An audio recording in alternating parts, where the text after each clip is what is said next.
It's not very often that I respond to a response to me. Normally the responses are some sort of personal attacks against me, and it's not worth my time. However, upon the release of Flat Earth Friday 2 weeks ago, where this happened, well, there we go. 5 times we saw way too far, 5 times utterly debunked, and we didn't even break out a sweat.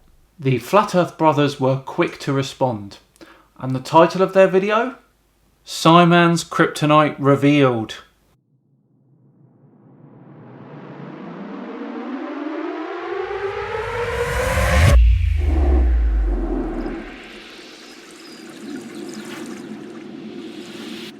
Hello all and welcome along to another episode of Flat Earth Friday with me, Simon. It must be hard organising and putting together a video that you think proves a flat earth and then to have it completely debunked by some British nobody. But that is precisely what happened to the Flat Earth brothers 2 weeks ago, and they haven't taken it lying down. I'm so excited to see what my kryptonite is. Well, I am very thankful that Simon Dan, after all this time has passed since I last sent him a message back in September, I thought that he would never return the favor and come back to our channel because we talked about some things that he will not address in his videos and that he failed to address the first time he talked about one of my videos. And in that video, it was quite funny. I did not want to make fun of him or embarrass him in any way, hurt his reputation, so I avoided breaking down his commentary on my video. That's awfully kind of you, but there really was no need. In fact, I invite that sort of thing. Let's hope he has a little crack at trying to embarrass me now. Where I was just talking about the curve being fake from the hurricane they had back then, and Simon over here, I will skip to that scene where he says we tried to debunk weather. We were just talking about the curve. The storm was real. People did lose their lives. We mentioned that in the video. And here's the curve, and I was just addressing this curve.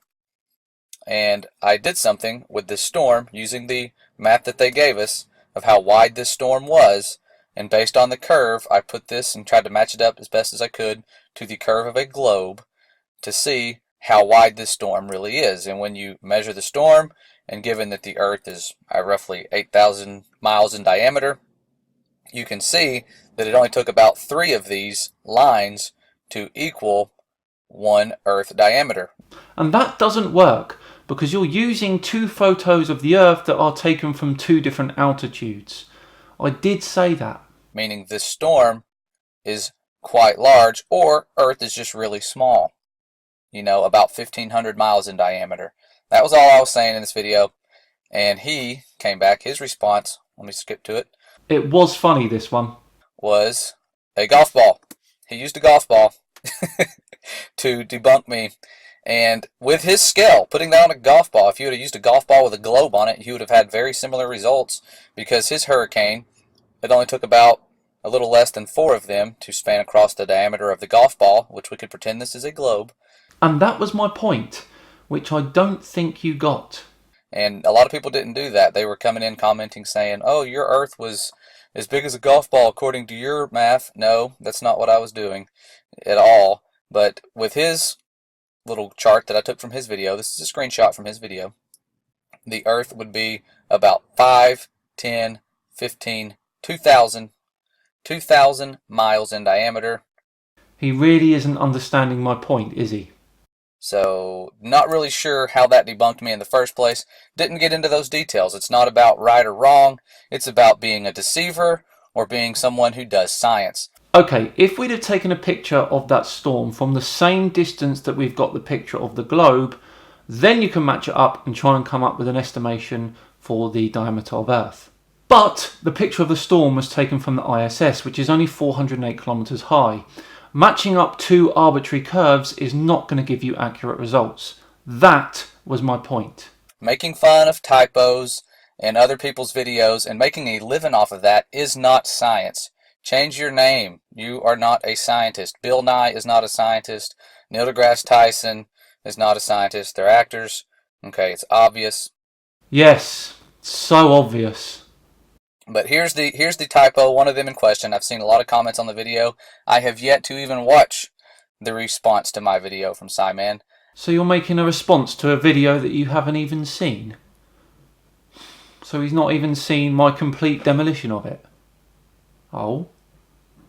And I don't plan on watching it. I'm sure he's going to comment on the typos that I knew were there. And this isn't a typo at all. This is actually a cut and paste error on my part. Well, if you'd watched the video, I did say it was a mistake, not a typo. And a cut and paste error is a mistake, is it not? I had many tabs pulled up. This video was made back in October. Oh, we had many tabs open. Obviously doing some high IQ research. Where I was really busy, and after I put this video up and went away and came back to it and realized, oh crap, I made some mistakes.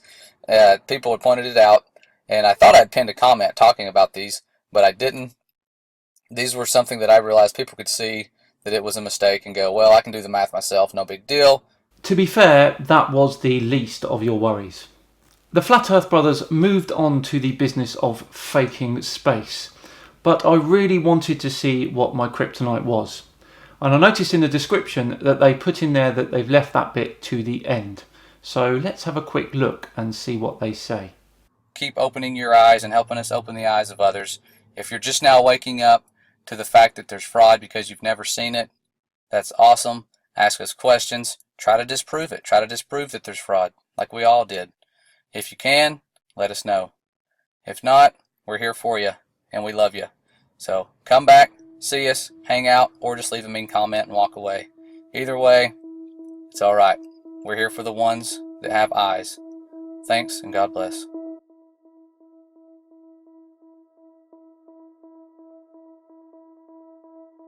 Fraud?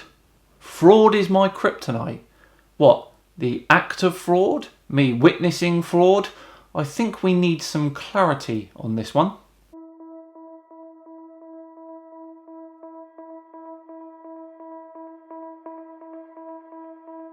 So he thinks I won't talk about these bubbles in space. Bless him. Let's have a little look at some of his evidence for these bubbles.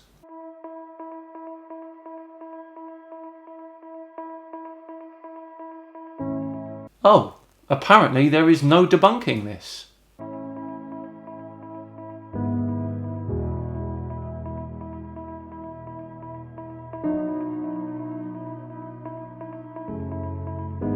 Oh, the truth would hurt me like a metaphorical sword. I see, I see.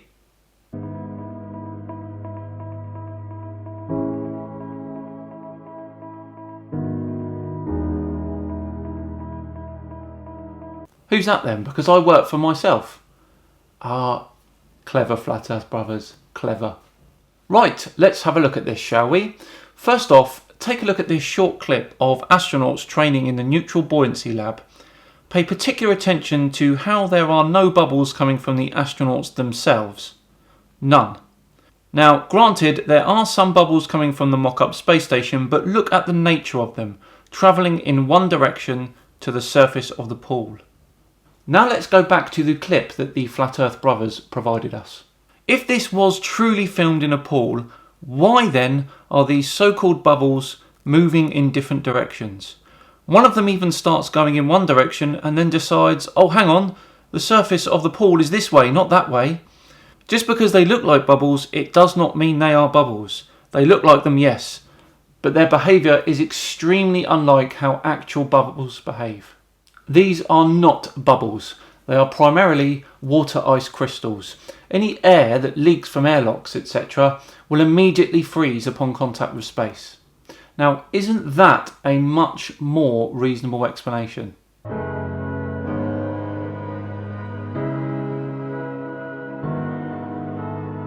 Response given, fraud addressed. Well, there we go, another Flat Earth Friday in the locker, and this one was a satisfying one.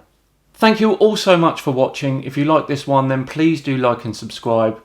As ever, I have been Simon Dan, and I will see you all on Tuesday for some more ISS fun. See you then.